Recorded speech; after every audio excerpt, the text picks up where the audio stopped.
2026 Nisan ayındayız. Pazar günü çıktım, bayağı bir dolaştım. İnceden bir ayakkabı falan aldım. Fiyat olarak uyguna mı geldi? Hayır. Bence çok da uyguna gelmedi. Sadece ekstradan yanında bir şemsiye aldım. Öyle bir kampanya vardı. Ama uyguna gelmedi yani. Baktım internetten fiyatları. Yani 100-200 lira falan oynuyor. Ama Vietnam'da ucuz olduğu kesin. Ayakkabı zaten Vietnam'da üretiliyor. Yani bu Adidas, Nike, Puma ne varsa hep Vietnam'da üretiliyor. Neredeyiz? Tabii ki Petronas'tayız. Kuala Lumpur'un simgesi. Buraya gelmeden de gitmeyeyim dedim. Bir daha da gelemem çünkü buraya. Yarın Vietnam'a geçeceğim. Lan çok sıcak bastı. Tam da öğlen saati. Fakat tam buraya geldiğimde şöyle bir anım canlandı. Daha önceki videolarda şöyle bir söz kullanmıştım. Demiştim ki ben buraya bir daha geleceğim. Yani şimdi gidiyorum ama geleceğim demiştim. Geldim mi? Geldim. Şimdi tekrar şöyle bir şey söyleyeyim. Ben buraya bir daha da geleceğim. Alayları seviyorum, Malezya'yı seviyorum. Sıcağı sevmiyorum ama yapacak bir şey yok. Yani her şeyin bir kötü yanı oluyor. Bu arada şu anda yeni görüyorum. MotoGP Kuala Lumpur'daymış.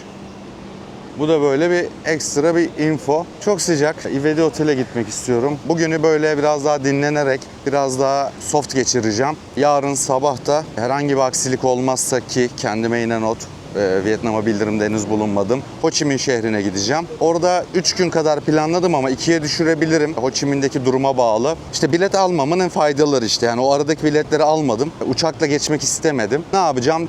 Ho Chi Minh'den Da Nang'a otobüsle, Da Nang'dan Hanoi şehrine de trenle geçeceğim. Biletleri henüz almadım. Uçak da kullanmayacağım. Kafama göre yani bir şehirde atıyorum 2 gün yeterse tamam 2 gün yeter buraya deyip devam edebilmek için. Tam tersi ya 2 gün kaldım, 3 gün kaldım ya bir gün daha kalayım diyebilmek için. Evet çok fazla zamanım yok o doğru. 10 gün gibi bir zaman ayırabiliyorum. Ama en azından oradaki değerlendirmeyi, oradaki planı biletlerle kısıtlamayacağım. Mecbur 7 Mayıs'ta Kuala Lumpur'a döneceğim. 8 Mayıs'ta da Kuala Lumpur'dan Türkiye'ye dönüş yapacağım. Yani seyahat etmek çok başka bir şey. Yolda karşılaştığın insanlarla bir şeyler paylaşmak çok başka bir şey. Oradaki tecrübeleri, yaşadığınız tecrübeleri birbirinize aktarmanız çok önemli, çok özel bir deneyim. Ama tabii bunu denemeden, görmeden anlaması biraz zor. Ama şunu söyleyebilirim. Sıcak memleketler gerçekten büyük sıkıntı. Yani sıcak bana göre değil. Daha önce söylemiştim. Bir dahakine kış memleketine gideceğim diye. Ama nasip burayaymış. Şuradan dolaşmayacağım. Şu klimadan faydalanmak için AVM'nin içine gireceğim. Arkasından çıkacağım. En azından biraz hava alayım. Çok sıcak bastırdı. Surya KLCC. Evet. Petronas İkiz Kulelerin arkasındaki park, KLCC Park diye geçiyor. Çok güzel ya. Evet daha önce geldik, orada oturdum, burada turistlerle gezdim. Şehir turu yaptık, en son burada dağılmıştık. Mesela orayla ilgili bir şey anlatayım. Bir arkadaşım İspanyol ama Ekvator ülkesinden. Ekvator ülkesinin hatta diplomatı kendisi. Burada şehir turunu tamamladık. Belli bir ücret yoktu yani net bir ücret yok. Gönlünden ne koparsa. Ben 3-5 ringgit böyle bozuklardan vardı onlardan verdim. Şehir turunu tamamladığımızda. Fakat şöyle bir durum var. Şehir turunu çocuk bize yaptırırken bir yerle anlaşmış. Orada bize birer tane içecek ısmarlattı. Sonra pişman oldum. Dedim hani 3-5 ringgit verdik. Adam zaten 3-5 ringgitlik hani bir şeyler içerdir ya da neyse. Şeye sordum arkadaşıma Patricio'ya. Dedim sen ne kadar verdin? O daha fazla. Çok 10 katını vermiş yani. 30 ringgit mi 40 ringgit mi ne para vermiş. Biz yanlış yaptık. Hani gönlünden ne koparsayı biz hep yanlış anlıyoruz galiba. Evet. KLCC Park.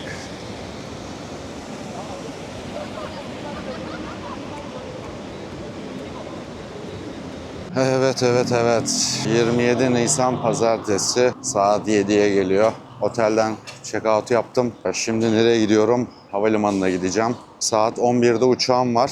Trafik sıkıntısı olduğu için arabayla gideceğim ve trafik sıkıntısı olduğu için biraz erken gidiyorum. Ama olsun, erken olsun, geç olmasın. Trenle gitsem daha hızlı giderim, trafik derdim olmaz doğru. Fakat 50-60 ringgit kadar bir para vermem gerekecek. Onu vermemek için arabayla gidiyorum. Arabaya para vermeyecek misin diye soracaksınız. vermeyeceğim çünkü arkadaşım götürecek. Arabasına doğru gidiyoruz. Onu da göstermek isterdim ama o nedense YouTube'a kendini attırmak istemiyor. Günah herhalde, bilmiyorum. Şimdi arabaya binip Mehter Marşı'nı açıp doğru havalimanına gideceğim. Sonrasında da Vietnam'ın Ho Chi Minh şehrine ineceğim. Vietnam'a bildirim yapmayı unuttum. Zamanım olmadı, unuttum. Şimdi yoldayken yapacağım. Umarım son gün yaptığım için sorun olmaz. Çok uykusuzum, çok az uyudum. 1-2'de yattım, 6 gibi kalktım ve yolculuk başlasın. Macera şimdi başlıyor. Malezya bildiğimiz yerlerde ama bundan sonrası hep yeni keşfedeceğimiz yerler olacak. Evet, Malezya'da havalimanına doğru gidiyoruz. Neden bilmiyorum ama gidişte trafik yok ama dönüşte çok fena var. Yani ben yırttım ama arkadaşım yani bir saate döner herhalde, bilmiyorum. Kilometre olarak ne kadar mesafe var bilmiyorum ama yine bir saat, yani yarım saat 1 saat arası sürüyor. Trafiği de hesaba katarak tabii ki. Takriben bir 15-20 dakikalık bir yolumuz kaldı. Evet, havalimanına geldim. 3 saat sonra uçak ama ne kadar erken gelsem o kadar iyi çünkü burayı hiç bilmiyorum, çok karışık. Burası Terminal 2'ye, genelde Air Asya uçuşları buradan yapılıyormuş. Burası eski havalimanıymış anladığım kadarıyla. Eski ise her şey daha kolaydır diye düşünüyorum. Ama bakacağız. Bu uçak bu mesafeden kalkmayı planlamıyor herhalde ama motorları açtı, ne yapıyor bilmiyorum. Şu arkadaki ormanın güzelliğini görmeniz lazım ya. Böyle sonsuz, böyle uçsuz bucaksız orman. Ne derece gözüküyor bilmiyorum da. Gelir gelmez hemen kahveyi aldım. Orada hiçbir şey yiyip içemedim. Sabah kalktık, acele ettik ki trafiğe kalmayalım. 3 saat kadar zamanım var. Önce birkaç kişiye soracağım. Hani burada yapmam gereken bir şey var mı, pasaport kontrol falan öncesinde, ya da hangi kapıya gideceğim, ne yapacağım, şudur budur. Birkaç görevli bulup onları soracağım. Çünkü buradaki sistemi hiç bilmiyorum, tamam. Giriş sistemini de bilmiyordum. İşte onu da zamanla öğrendik ama şimdi ne yapacağım, nereye gideceğim, yapmam gereken bir şey var mı hiç bilmiyorum. Zaten Vietnam'a bildirim yapmayı da unutmuştum. Zamanım da olmadı açıkçası. Bildirimi yaptım. Şimdi tek yapmam gereken uçağa binip Ho Chi Minh'de inmek. Vizem zaten var. Şu an tek olası problem olabilecek konu çantamın ağırlığı. Kafamda 3-5 tane şey oluşturdum. Eğer hani herhangi bir sorun olursa onları atacağım. Ne gibi diyeceksiniz? Mesela ben biraz huylanıyorum otellerin verdiği havlulardan. O yüzden kendi havlumu getirdim, banyo havlumu. Onu atmak zorunda kalabilirim. Yapacak bir şey var mı? Tabii ki yok. Kuala Lumpur transfer noktası. Dünyanın birçok yerinden insanlar önce buraya geliyor, buradan transfer oluyor Asya'daki ülkelere. Ben de aynı şekilde. Mesela aynı uçakta gelip aynı uçakta tekrar geri dönecek 4 kişiyiz. Kemal var, benimle aynı otelde kalıyordu. 2 tane de farklı hanımefendi vardı. Hanımefendiler Bali'ye gittiler. Ben bugün Vietnam'a gidiyorum. Kemal yarın Tayvan'a gidecek. Ayın 7'sinde hepimiz aynı şekilde buraya dönüyoruz. 8'inde İstanbul'a döneceğiz. Yani nasıl denk geldik bilmiyorum ama aynı tarihlere bilet almışız. İyi oldu. Ya mesela ben havalimanına geldiğimde direkt Kemal'e dönüş uçağına geldiğim zaman yazayacağım. Kahvemizi içiyoruz. Kahvemiz Zuz Coffee. Zuz Coffee Malezya'nın kendi markası. Malay bir şirket. İşte yerli ve milliliği burada koruyamayacağız. Neden? Çünkü Türk markası burada yok. Ama en azından Malay markası olsun diye Malay firmasından aldım. Onlar da bizden artık.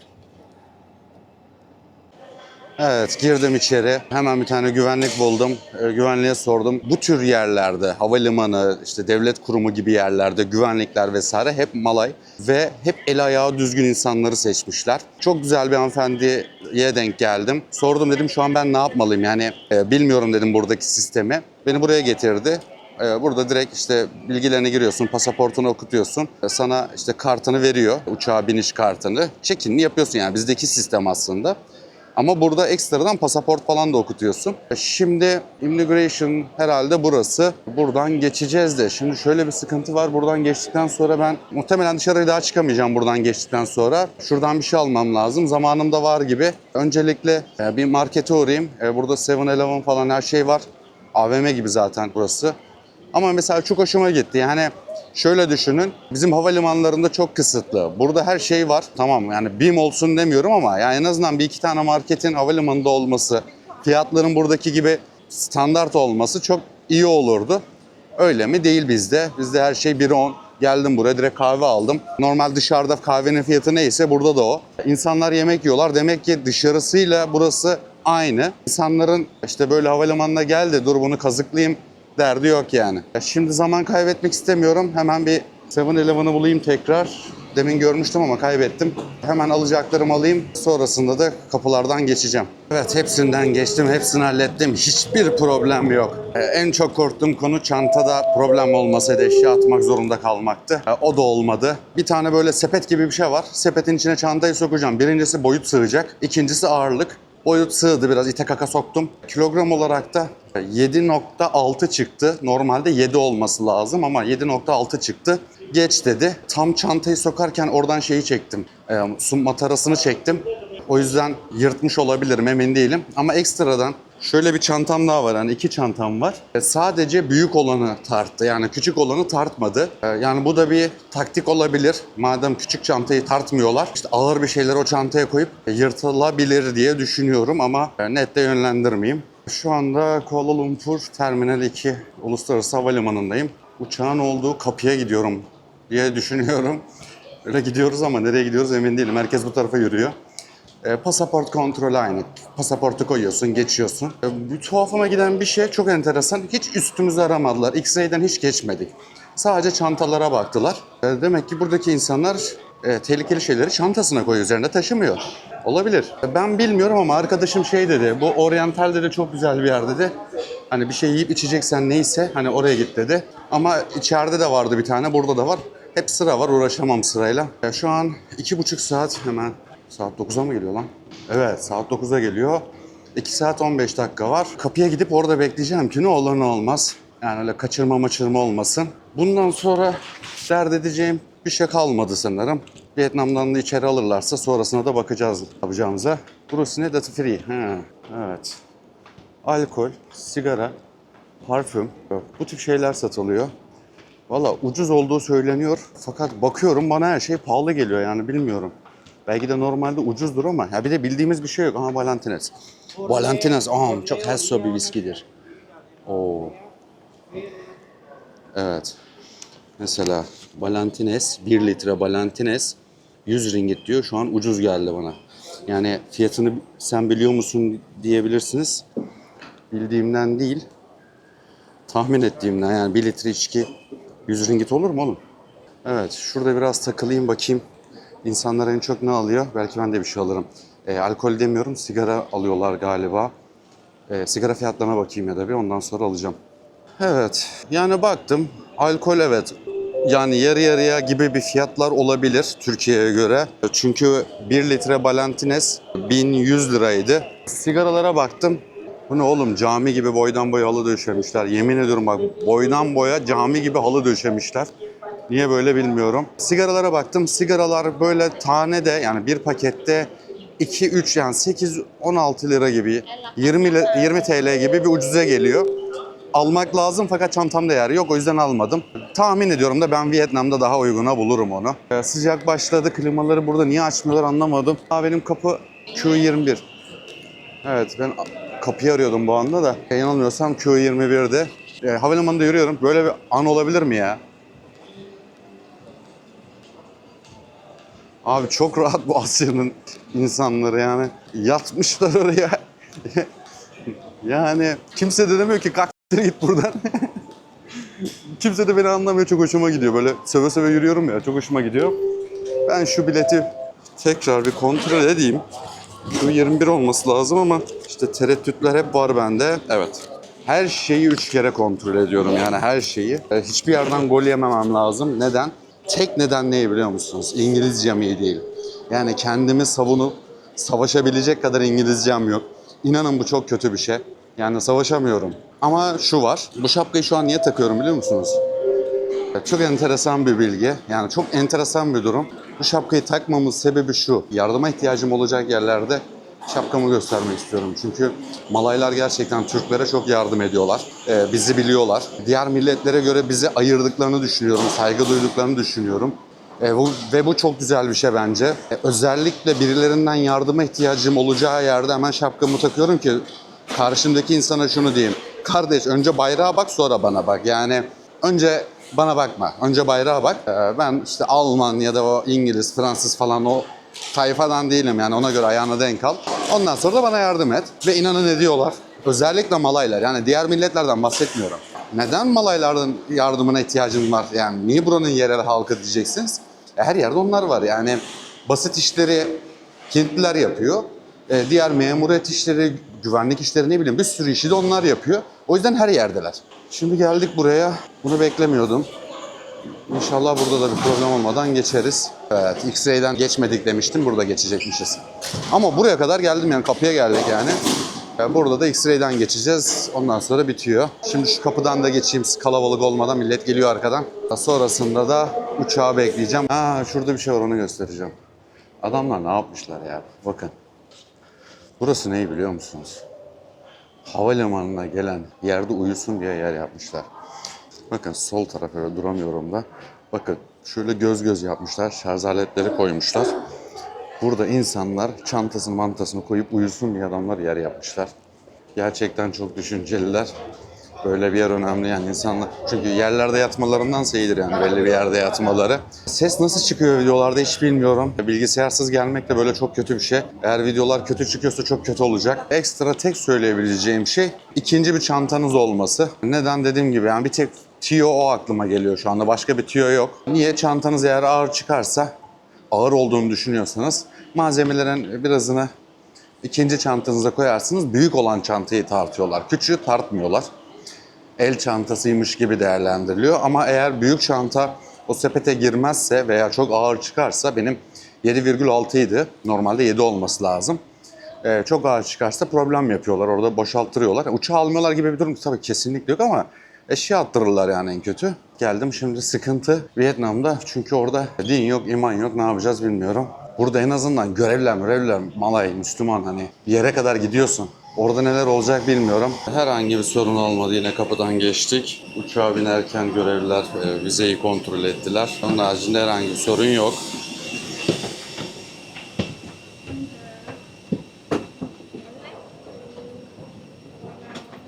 Uçak var ya bu Air Asia. Bildiğiniz yani abartmıyorum. Bildiğiniz otobüsün uçan versiyonu. Hiçbir fark yok ya. Bildiğin otobüs ya. Kötü mü diyeceksiniz? Değil. Yani otobüs olsun beni götürsün de çok önemli değil yani.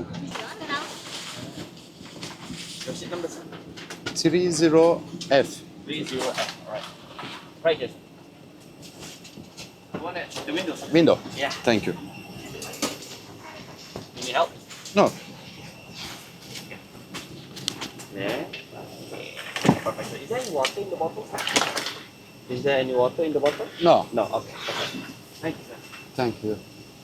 Ulan uçağın en arkasına almışız ya. En arkanın bir önündeyiz. Bile seçmedim en arkaya düştük. Kötü mü? Yok iyi. Uçak düşerse arkadakiler daha çok kurtuluyormuş. Çünkü bu Air Asia evet ucuz gidiyor ama hiç güvenmiyorum. Evet kalktık gidiyoruz tıngır mıngır. Tecrübeli bir firma mı diye düşünmeye başladım. İmkanlar kısıtlı olabilir ama sonuç itibariyle kaldırıyorlar mı? Kaldırıyorlar. İndiriyorlar mı? İndiriyorlar. O yüzden sorun yok yani. Sağ salim inebildik. Vietnam'a, Ho Chi Minh şehrindeyiz. Şu anda tek problem şu interneti çözmek. Gerisini halledeceğim de.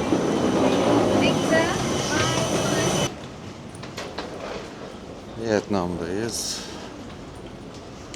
Ho Chi Minh şehri. Şimdi bakalım burada neler olacak. Şimdi bunlar bir kere Hintliye benzemiyorlar bunlar. Ne diyor? All passports. Tamam. O taraf neymiş onu anlamadım. Onlar Vietnamlı. Yani ne yazıyor okuyamıyorum ama bunlar Vietnamlı'ya benziyor. Bunlar yamyama benziyor. Ben yamyamların tarafına gideyim.